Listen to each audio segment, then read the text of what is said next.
This is Sarah Castillo with my informative speech. This is my audience. Hey, Thank you guys for being here this evening. So I'm going to begin. How many of you are parents? Me. Would you say that you are fully aware of your child's development? Yes. Yeah. Well, I'm here today to spread autism awareness. According to the CDC, 1 in 59 people identify with autism spectrum disorder. And so today I would just like to go over what autism is, the signs of autism, and how it can be treated. So beginning with what autism is, according to the textbook Exceptional Children, autism is a developmental disability that causes significant social, communication, and behavioral challenges. There are no known causes for autism, but research suggests that it is a combination of genetics and non-genetic influences. So going into the signs of autism, we're going to start with social.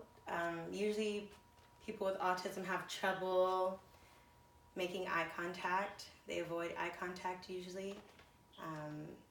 They make minimal facial expressions, or their facial expressions are inappropriate for the setting of the situation. And then they also avoid physical touch, and they have trouble empathizing with others. Moving on to communication.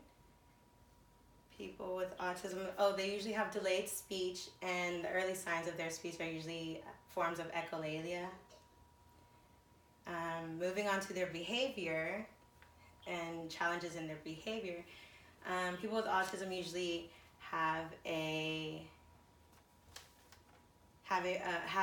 make repetitive movements, also known as self-stimulating or stimming. They have trouble with changing their routine. They have a certain routine that they like to follow. They get upset with changes, even minor changes. And then they also have obsessive interests. Those are the basic signs of autism. Once your child is diagnosed with autism, there are lots of treatments for autism and therapies that can help. According to Autism Speaks, there is applied behavior analysis, which guides behavior and social settings. There's also pivotal response treatment, which develops communication skills and positive social interactions. It also helps relieve the stimming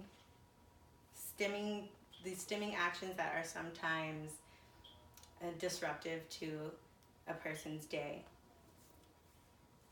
So going over this today, we've touched the bases of autism, but it's also important to keep in mind that one person with autism is not the same as others people with autism. Autism is a spectrum, so there can be lots of different forms of autism. While doing my autism research, I came across a quote on the organization page for the Art of Autism, and the quote really stuck out to me. The quote read, "It takes a village to raise a child, but it takes a child with autism to raise the consciousness of the village." And that was said by Ellen Hall. I believe that quote to be very true because I do think that autism raises the consciousness of our society. Thank you.